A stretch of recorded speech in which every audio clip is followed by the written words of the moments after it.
Esta historia comienza antes de la destrucción total causada por el diluvio universal, cuando aún existía otra civilización sobre la Tierra, la que hoy convertida en leyenda llamamos la Atlántida.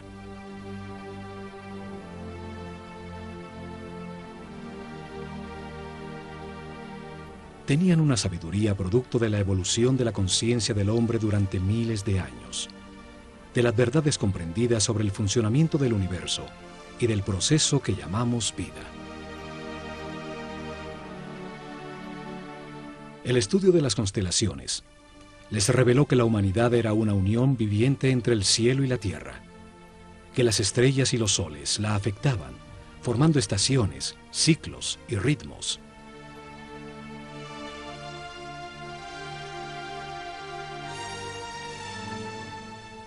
Sabios sacerdotes de la Escuela de Conocimiento de Naakal, en la Atlántida, descubrieron que el planeta estaba en los momentos finales de uno de estos ciclos.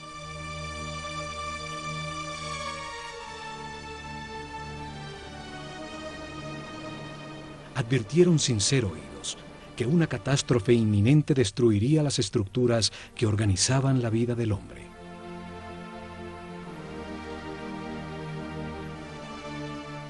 Sin apoyo del grueso de la población, construyeron unos pocos barcos cerrados por todos los lados y los protegieron con campos electromagnéticos de fuerzas que podían penetrar y disolver la materia.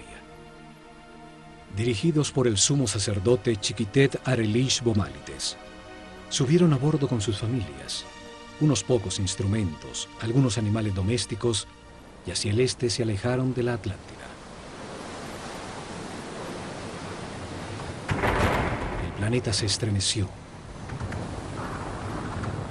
Los cielos se derritieron y las aguas arrasaron los continentes, borrando casi todo rastro de su civilización.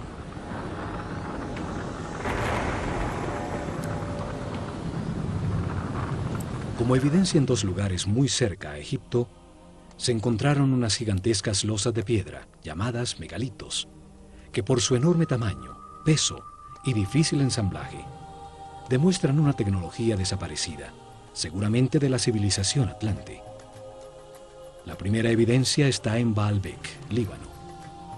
Allí se encuentran las tres losas cortadas de piedra, más grandes y más pesadas del mundo. Son llamadas los trilitones. Cada gigantesca losa pesa 1.200 toneladas, mide 25 metros de largo, 8 metros de ancho y 5 metros de alto. Hoy, el peso más grande que se puede levantar con una grúa, el transportador espacial Discovery, solo pesa 150 toneladas, una décima parte del peso de los trilitones. Hoy no existe la tecnología para levantarlas, y mucho menos para colocarlas con tan extrema precisión. Fueron movidas a su lugar desde 3 kilómetros de distancia donde fueron talladas, y donde aún se encuentra una losa de igual tamaño que nunca fue utilizada por los constructores originales. La misteriosa plataforma, por su enorme tamaño, se convirtió en un sitio sagrado para las culturas que después del diluvio se asentaron en la zona. Asirios, persas, griegos y por último romanos construyeron sus templos más importantes sobre la plataforma.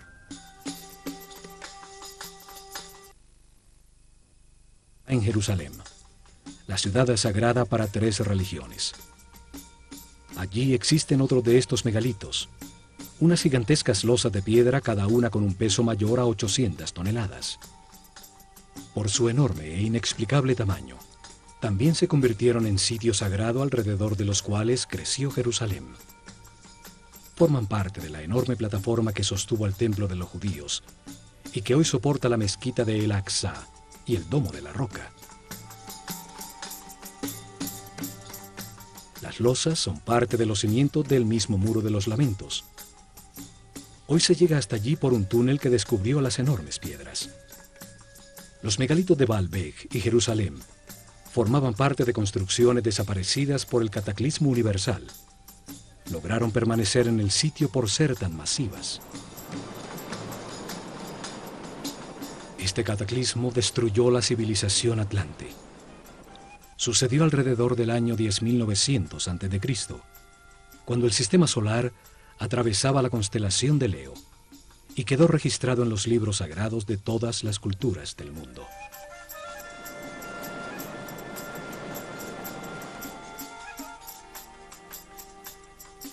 Cuando el equilibrio se recuperó, los sacerdotes sobrevivientes al cataclismo desembarcaron en el centro de la superficie terrestre, en el sitio donde sabían que confluyen las fuerzas telúricas del planeta.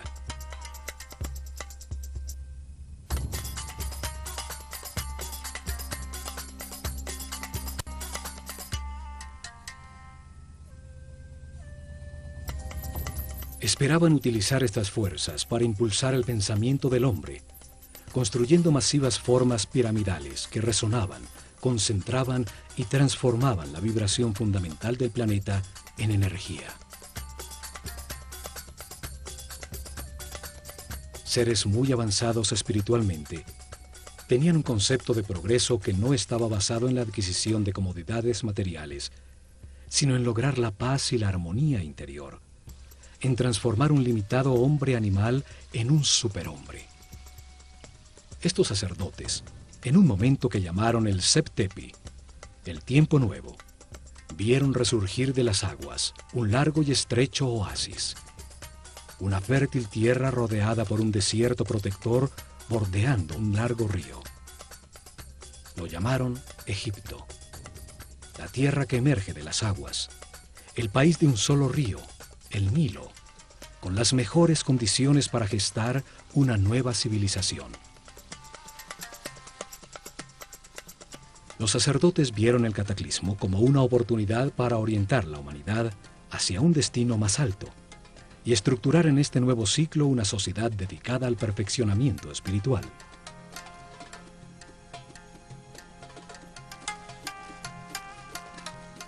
La Esfinge demuestra los enormes ciclos de tiempo que consideraban en sus planes. Su forma de león, con cabeza de hombre, resalta el ciclo comprendido entre la era de Leo y la de Acuario, los tiempos de influencia de la nueva civilización. Veían la vida como un proceso diseñado por Dios, en el que el hombre reencarna sucesivamente para perfeccionarse y ascender en las jerarquías del universo. El espíritu del hombre que no comprende al Creador, ni la razón del universo o de su propia existencia, se encarna en un cuerpo para tener experiencias que le permitan adquirir sabiduría y comprensión. En el sitio donde reencarna y experimenta todo, tiene dos extremos opuestos. Es un universo polarizado y dual, que permite la comparación entre las partes para comprender cuál es verdad. Se aprende al vivir en carne propia el resultado de cada decisión y comportamiento en la vida. El sufrimiento permite entender la felicidad. La angustia permite entender la paz. A lo largo de muchas vidas, de comparar los dos extremos se comprende que lo único verdadero está en el centro, en la neutralidad del amor. A través de la reencarnación, el hombre comprende poco a poco. Se transforma en un ser respetuoso de todo lo que existe. Comprende, acepta que todas las circunstancias, aun las más difíciles, son perfectas, pues son lecciones para el perfeccionamiento espiritual.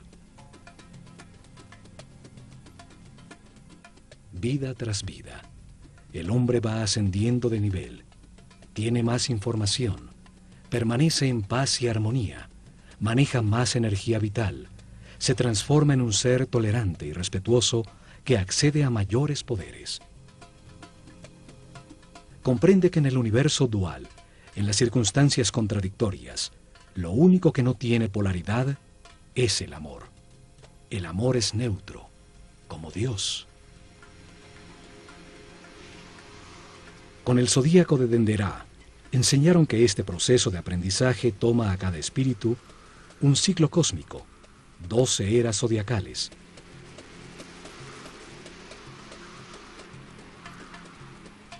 Un giro completo del sistema solar, recibiendo la radiación de cada una de las 12 constelaciones.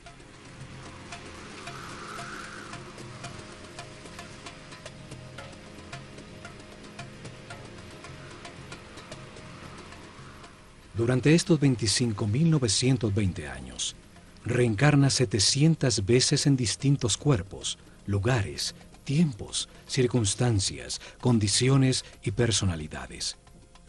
En cada vida aprende algo distinto. Cada vez nace influenciado de distinta manera por las fuerzas que irradian las estrellas. Así, todo ser vivo cumple un ciclo cósmico, en el que recibe la energía de las 12 constelaciones, la influencia de los cielos que marcan ritmos y producen distintos estados. Conociendo la relación de este proceso de aprendizaje, de las vidas del hombre en la Tierra, con el movimiento del planeta y del sistema solar, a través de las constelaciones, rigieron sus planes por las estrellas. Estructuraron un método para revelar información sobre Dios, el universo y el proceso de perfeccionamiento durante miles de años. Una forma para la vida y para qué existe. Establecieron unas fases para revelar información sobre Dios a su pueblo. Unas etapas que cambiarían con las eras zodiacales en la bóveda celeste. Épocas dedicadas a estudiar cómo Dios creó el universo y luego la conciencia del hombre. Cada fase de la revelación estuvo dirigida por un centro religioso que se construyó a lo largo de la columna vertebral de Egipto, el Nilo. Actuaron como los chakras o centros de transformación y distribución de energía e información al cuerpo del país.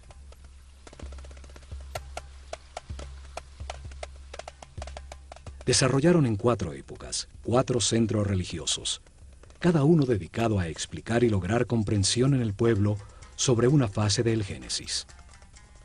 Cada uno dedicado a un momento distinto del único Dios, con nombres y formas simbólicas distintas.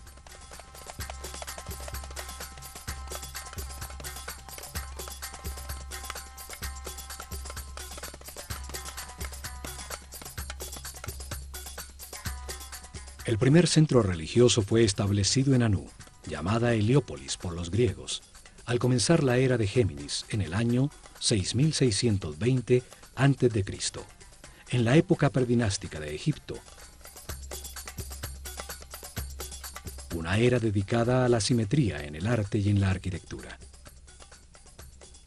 Fue dedicado a revelar información sobre las características, cualidades y significado de un Dios absoluto, el único Dios, la causa original, el todo, al que llamaron Atum-Ra, la unidad homogénea, estática, antes de manifestar el universo. El segundo centro religioso fue establecido en Memphis, al comenzar la era de Tauro, en el año 4460 a.C. Fue dedicado a revelar información de otro momento de Dios, cuando manifiesta al universo, los planetas y los soles, cuando activa su voluntad, su energía divina y crea la materia. Llamaron Ptah a esta característica creadora de Dios. Durante esta época se nota la influencia de Mentú, el toro que representa la era de Tauro, en todo Egipto, aún en los nombres de los faraones. El tercer centro religioso fue creado en Hermópolis, dedicado a Tot. Así llamaron al único Dios, cuando multiplica la creación sobre la tierra, con la diversidad de la naturaleza. El centro religioso fue establecido en Tebas, con la llegada de la época de Aries, el Ram, en el año, las plantas y los animales. El cuarto centro 2300 a.C. Fue dedicado a revelar información sobre las características, cualidades y significado de Dios, cuando crea su imagen del hombre. Lo llamaron Amón-Ra.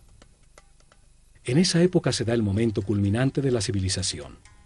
Se construyen cientos de templos donde las figuras de carneros predominan y los faraones incorporan Amón y Ram a su nombre.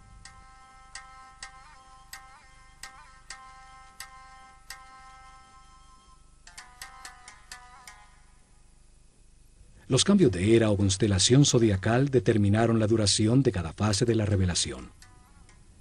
El pueblo comprendió poco a poco que existe un solo Dios, que por sus características y momentos distintos en que crea el universo y al hombre, tiene nombres distintos. Crearon una escuela de misterios para transmitir su conocimiento, garantizando sacerdotes sucesores de su casta que continuaran el proceso de revelación. Alrededor de los templos y centros religiosos desarrollaron el país. En su interior se dedicaron a transformar a los iniciados en seres respetuosos, capaces de guiar a su pueblo y manejar las fuerzas fundamentales de la naturaleza.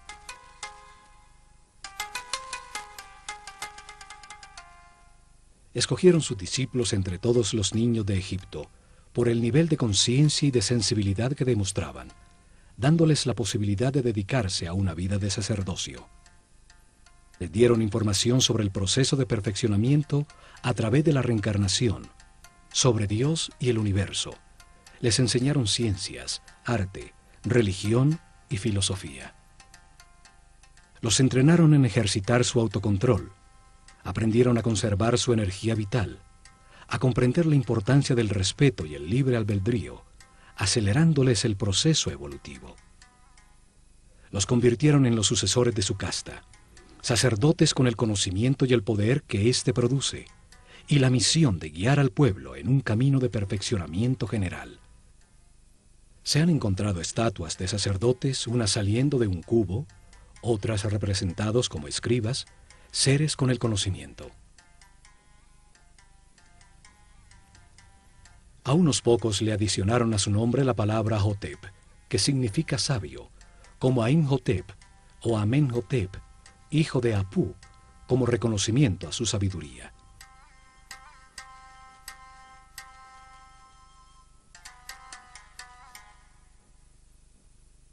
Es en los templos donde concentraron el conocimiento, el poder, la riqueza material y espiritual. Desde allí impulsaron la organización desde la nada de la civilización egipcia.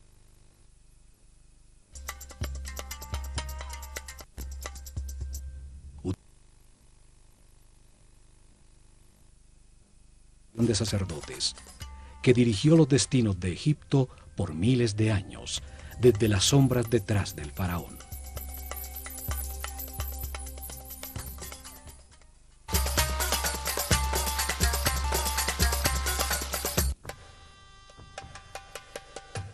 La Escuela de Misterios utilizó el ojo de Horus como su símbolo, una firma que aparece en los muros de todos los templos de Egipto. Un símbolo trae a la mente, evoca, lo comprendido de su forma, su acción principal, transmite una idea de manera muy simple, más allá de las palabras. Su significado puede ser entendido miles de años después de haber sido dibujado.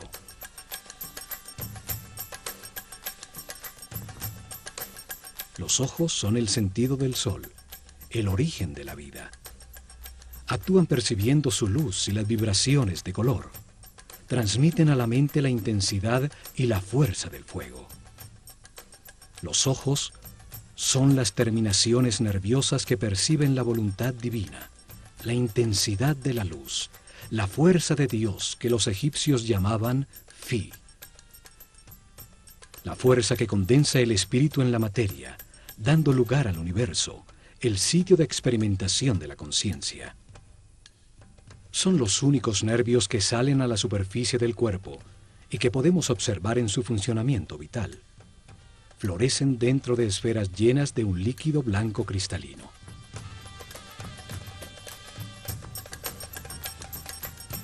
Los ojos simbolizan la dualidad. El ojo izquierdo es solar, sensible a lo negativo. El derecho es lunar, sensible a lo positivo y afirmativo. Cruzan su información para producir la imagen mental correcta del espacio. Simbolizan la experimentación de la conciencia en un universo de contrastes, para encontrar la verdad por comparación entre las partes opuestas.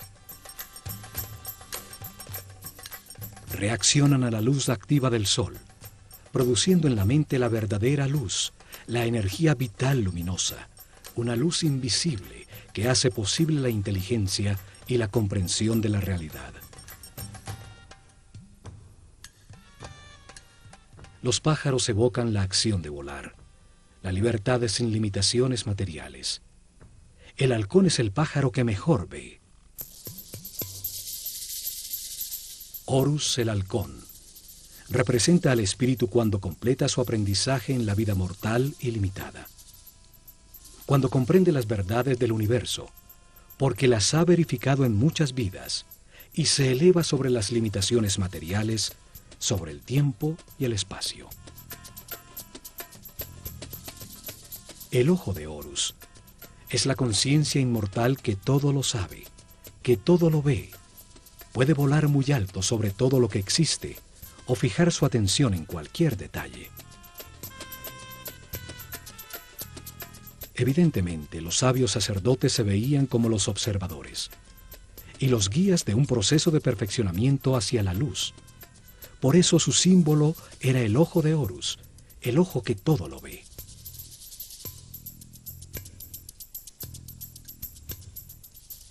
Desde los templos, los sacerdotes del ojo de Horus guiaron en paz y armonía el perfeccionamiento espiritual del pueblo, el universo y el proceso que sufre la conciencia del hombre.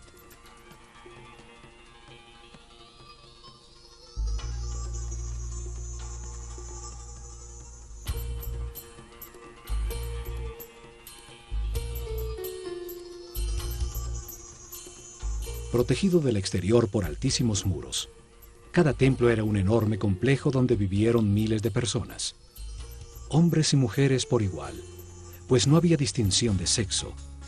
Dedicaban por lo menos 21 años de su vida a recibir información y entrenamiento para convertirse en sacerdotes o sacerdotisas. El proceso de aprendizaje se realizó en distintos templos, donde permanecían por largos periodos mientras recibían la información que contenían, el entrenamiento correspondiente a ese nivel y las pruebas de autocontrol para avanzar al siguiente nivel en otro de los templos sobre el Nilo.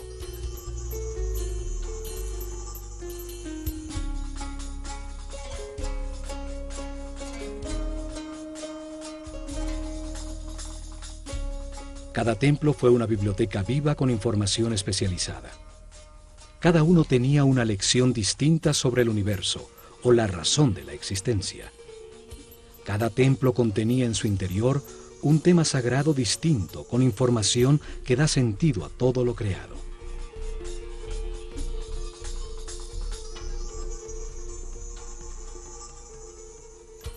El nivel básico se realizaba durante los primeros 7 años, cuando recibían información general sobre el universo y entrenamiento para manejar los centros energéticos más bajos del cuerpo.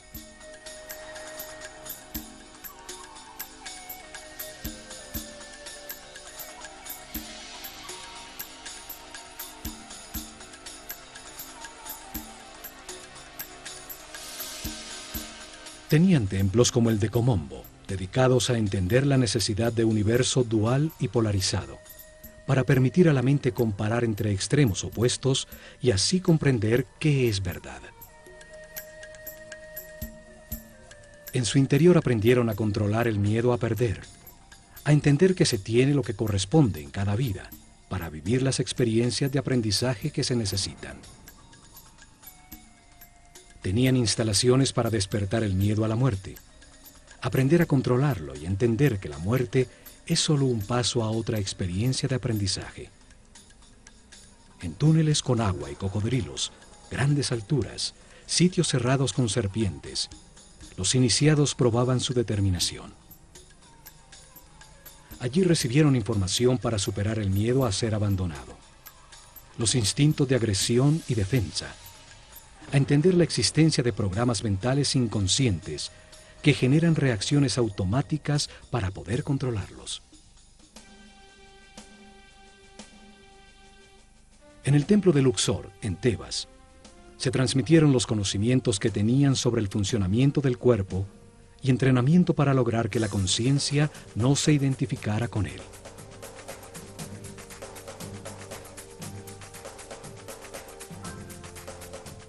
El templo entero era como un organismo humano. Cada salón representaba un órgano con información en sus muros sobre su función principal, el beneficio que el organismo total obtenía al realizarla y su relación con otros órganos.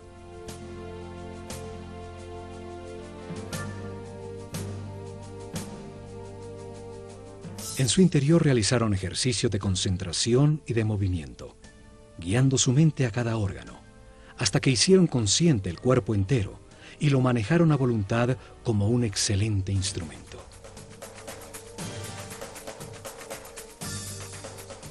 Varios templos con sacerdotisas de Neftis e Isis estaban dedicados a transmitir información y entrenamiento sobre las percepciones físicas, las emociones y deseos carnales del cuerpo, su diferencia con las emociones superiores, la intuición y la inspiración. Aprendieron a transmutar las pasiones y las sensaciones del cuerpo con el poder del espíritu, a elevar su conciencia y su vibración vital, a solicitar y canalizar la energía e inspiración de espíritus en planos más evolucionados para despertar su creatividad.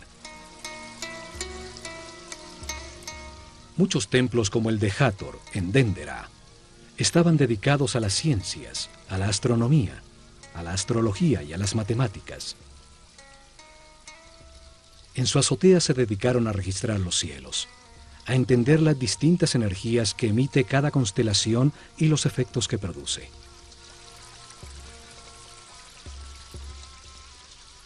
Sí.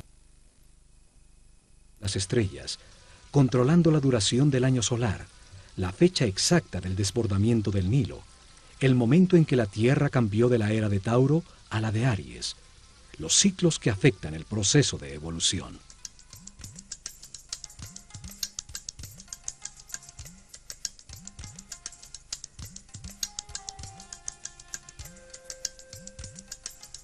Luego de recibir información dirigida a la razón y entrenamiento para controlar sensaciones, emociones y pensamientos, dedicaban otros 7 años al lado derecho del cerebro, a la inteligencia del corazón, a encontrar la diferencia entre el pensar y el meditar.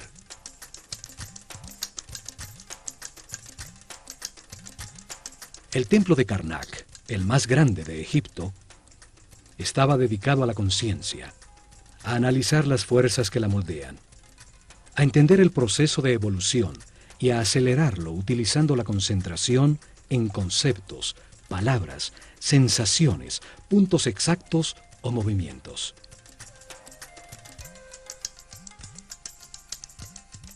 Aprendieron a concentrarse en sí mismos, a diferenciar entre el yo superior y el ego, a identificarse con un ser u objeto externo hasta sentir y transformarse en lo que se piensa.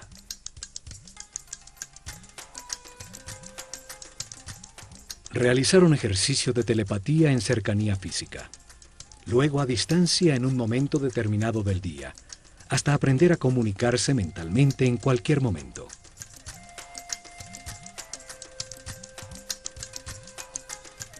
Recibieron información sobre el tiempo y entrenamiento para vivirlo como un eterno presente.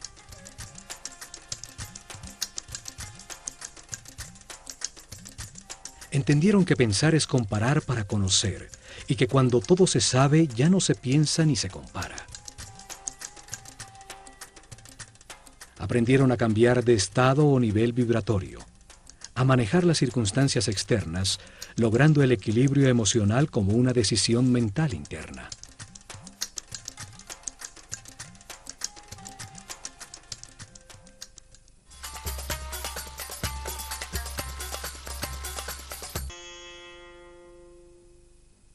Cada templo contenía 3 niveles de información. Era una manera para revelar información simultáneamente a hombres con distintos niveles o estados evolutivos. El primer nivel transmitía información básica dirigida al pueblo. Cada templo contaba una sencilla historia llena de símbolos y personajes fantásticos. Un drama sagrado fácilmente comprensible. Las ideas eran expresadas como mitos en forma de historia.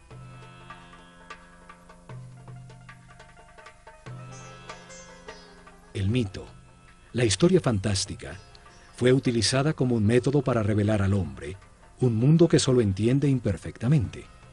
Los mitos cobran vida con solo creer en ellos.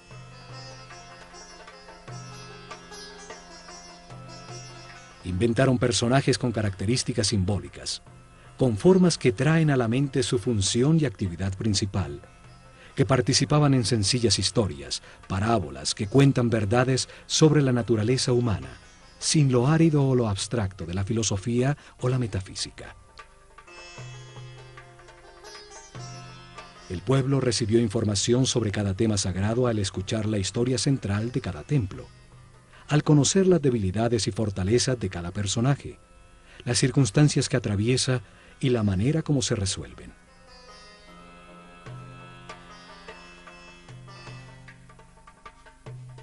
Utilizaron un segundo nivel de información dirigido a los discípulos, seres con un nivel espiritual más elevado, y a los que se les explicaba directamente el mismo tema sagrado, de una manera más concreta y profunda.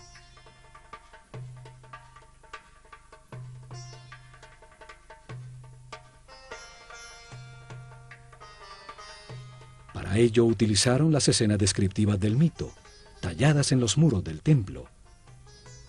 Se les explicaba a cada personaje, lo que simboliza en el universo, la parte del proceso de perfeccionamiento que representa, el porqué de su forma, su comportamiento y su función principal.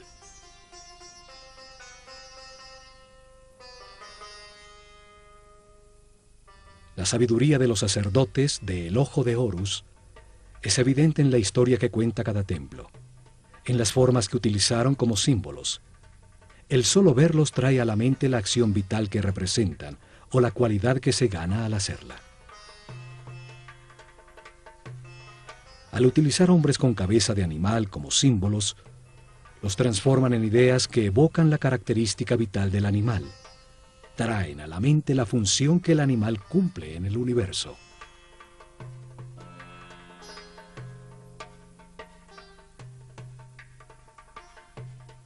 Un hombre con cabeza de chacal adquiere sus características, su instinto de orientación en el desierto. Siguiendo sus huellas, siempre se llega a tierra cultivada. Es entonces un excelente guía. Cada símbolo evoca una comprensión. La forma simple de un pájaro evoca en la mente el vuelo, la libertad. Un disco solar sobre la cabeza de un hombre habla de su claridad, de la sabiduría que irradia, de la información que tiene, del nivel de su conciencia.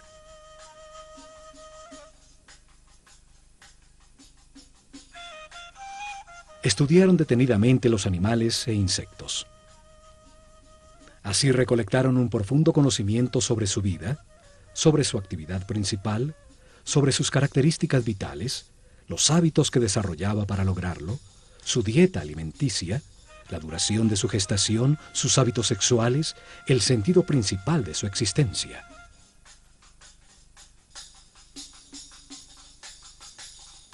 Escogieron los animales más idóneos para representar una acción vital y lo que logra el universo cuando se ejecutan. El proceso del gusano que se arrastra y teje para luego transformarse en mariposa.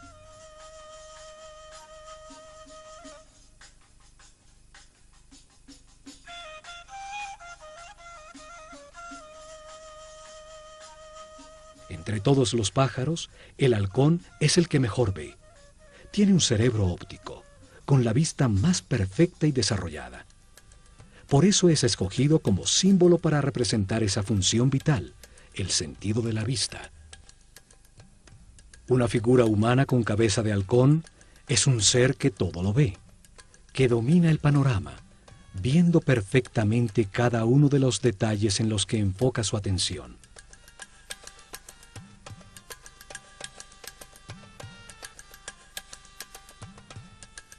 Estas figuras llamadas dioses o néteres por los egiptólogos que creen que Egipto era politeísta y que adoraba a los animales, solo representan una acción vital, un comportamiento que transforma y perfecciona. Cada acción importante de la vida tiene un símbolo que la representa. Comunica la transformación que ocurre en la esencia del individuo que la ejecuta, lo que se obtiene. Un par de brazos indican adoración. Unas piernas, la acción de caminar. Una boca, la acción de hablar.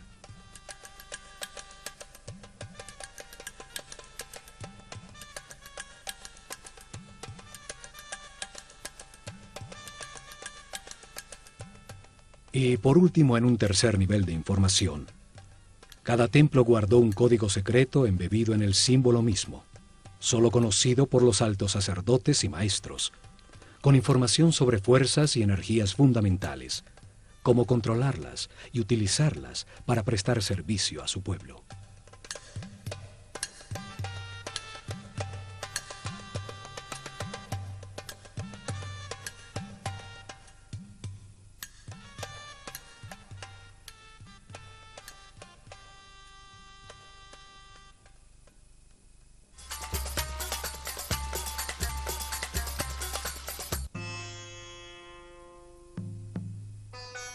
En templos como el de Horus en Edfu, el sumo sacerdote dirigió a los discípulos más evolucionados a desplazar su conciencia en el tiempo, abriendo el inconsciente para revivir y comprender las vidas pasadas en su proceso de reencarnación. El sumo sacerdote siempre fue un ser muy avanzado en el camino espiritual. No se identificaba con el cuerpo, conocía perfectamente su funcionamiento y qué energías utilizar para equilibrarlo.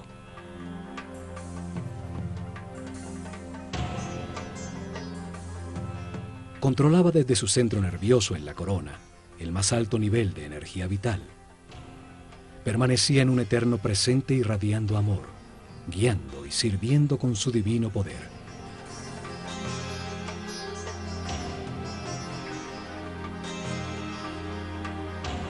La materia solo recibe, se contrae. El dar es radiar. Es una característica vibracional del espíritu. Los seres de cada nivel reciben y transmiten a sus niveles inferiores.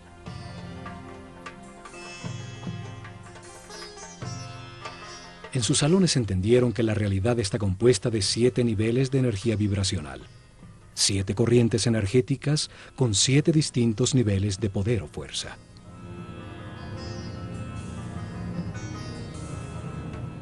El cuerpo tiene 7 chakras o centros de transformación de la energía fundamental del universo. Cada ser humano en su vida presente utiliza uno de esos 7 centros, dependiendo del nivel de evolución de su conciencia. A mayor comprensión del universo, más respeto, más alto el chakra o centro nervioso que utiliza para transformar la energía. Mayor cantidad de energía procesa diariamente y más poderes trascendentales tiene. El sumo sacerdote podía controlar las fuerzas fundamentales por el altísimo nivel de energía vital en que permanecía su organismo. Su sistema neural tenía una resistencia correspondiente con ese nivel de energía.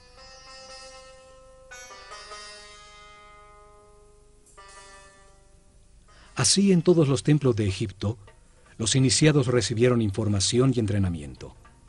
Aumentaron paulatinamente su nivel de energía vital y de manera correspondiente el nivel de resistencia de los nervios de su cuerpo.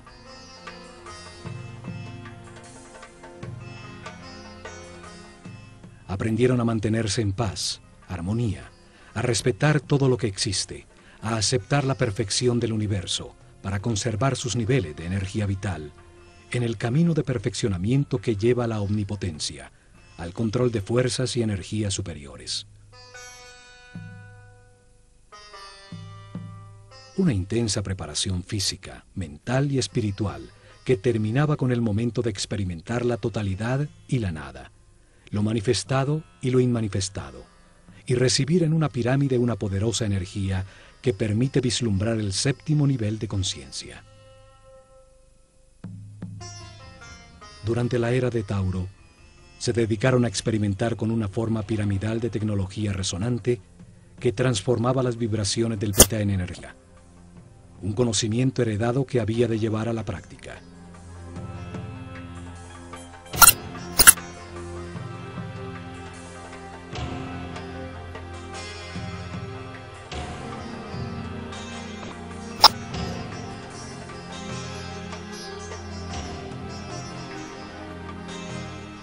Colocaron masivas formas piramidales que pesaban millones de toneladas en puntos neurálgicos sobre la malla electromagnética del planeta. La masa piramidal, que contenía millones de partículas de cuarzo, vibraba con la Tierra, produciendo energía por la fricción de sus moléculas, en un fenómeno que hoy llamamos piezoeléctrico. Construyeron muchas pirámides, hasta llegar al modelo que funcionaba perfectamente en la pirámide de Keops. En sus corredores, galerías y cámaras, transformaron esa energía en sonido, haciendo vibrar en niveles cada vez más altos el iniciado física, mental y espiritualmente preparado. Esta fuerza otras dimensiones, logrando estados especiales de conciencia. Con esta ayuda externa, los iniciados vislumbraban el séptimo nivel de conciencia. Regresaban recordando el éxtasis obtenido, las verdades verificadas, para transmitirlas a sus compañeros con sus palabras y acciones. En sus meditaciones posteriores obtendrían nuevamente ese estado de unidad sin movimiento, hasta que se consolide esta situación definitivamente y se encuentren de manera permanente en estado de Dios-hombre, siempre radiando energía positiva de amor.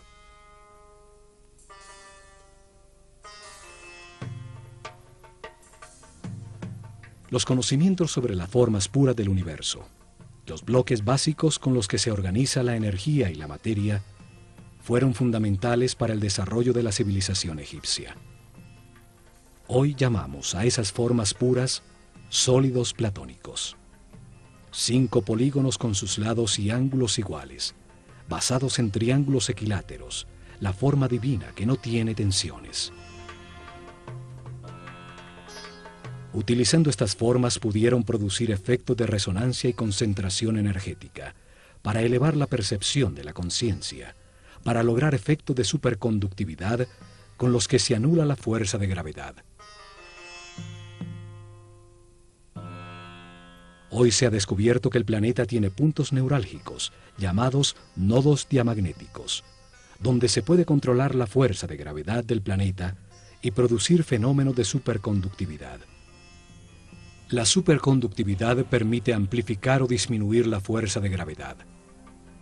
Al aumentar el peso de las losas de piedra se enterraban como cimientos sin necesidad de excavar para lograrlo. Al disminuirla, las hicieron livianas para empujarlas y moverlas fácilmente desde lejanas canteras. En la isla de Segel se encontraron hieroglifos con fórmulas e ingredientes para producir una especie de concreto que parece roca. Científicos franceses lo han descifrado parcialmente. Sus experimentos confirman que se trata de geopolímeros que al solidificarse producen un tipo de piedra. Esto explica la facilidad para hacer juntas tan exactas entre las piedras de sus templos, logrando utilizar los bloques ya fundidos como formaleta de los nuevos.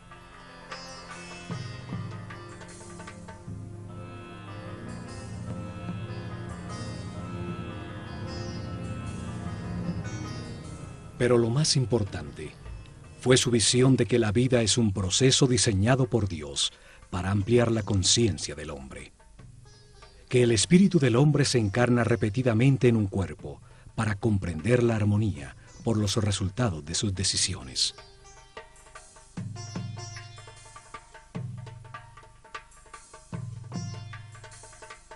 Al vivir muchas vidas con experiencias opuestas, de angustia y paz, de depresión y felicidad, de riqueza y pobreza, de salud y enfermedad, comprende la razón de su existencia y termina con las limitaciones materiales, transformándose en un superhombre inmortal.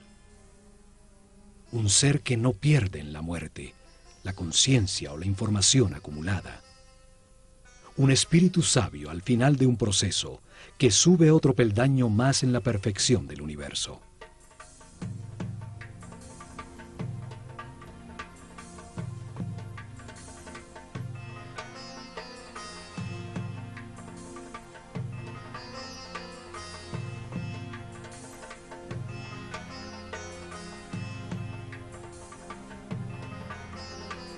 El hombre reencarna muchas veces. Al principio su animalidad es dominante. La intolerancia y la agresión determinan una vida de sufrimiento. Poco a poco, se satura del dolor y al buscar remediarlo deja de atacar. Encuentra la paz y con ella altos niveles de energía vital.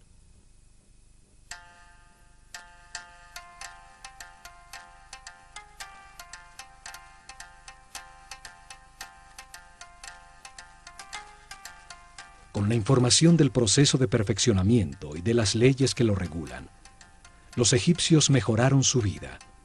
Aceptaron los momentos difíciles como parte de su camino de aprendizaje, logrando permanecer en paz y armonía.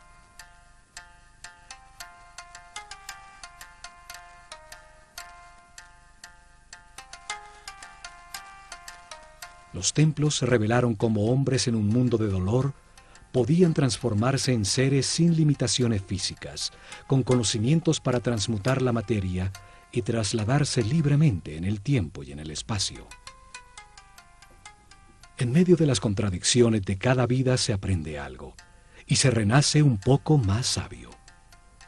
En la polaridad entre la luz y la oscuridad, entre el miedo y el amor, se aprende a encontrar la paz y la armonía, a mantener la energía vital.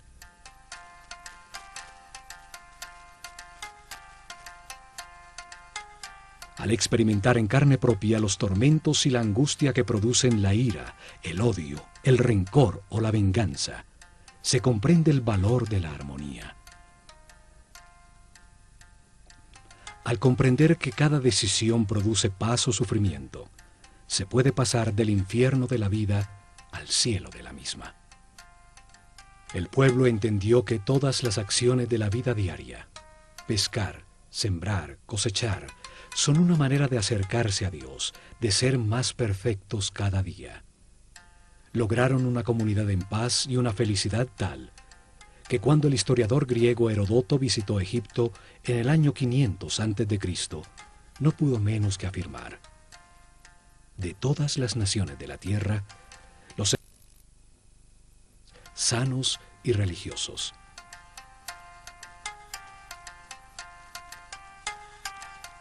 Sin embargo, no tenían una palabra en su idioma que significara religión. No veían ninguna diferencia entre lo sacro y lo mundano. Se veían como los encargados de comprender que Dios, el universo y el hombre forman una unidad manifestada por amor.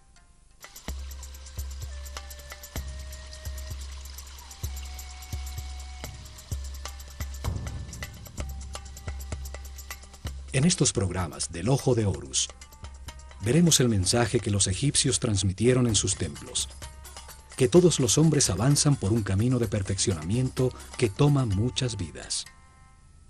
Unos están más evolucionados que otros, pero todos llegarán a la inmortalidad y a la conciencia permanente, solo aprendiendo a ser flexibles, a aceptar las circunstancias y a respetar a todos los seres que nos rodean.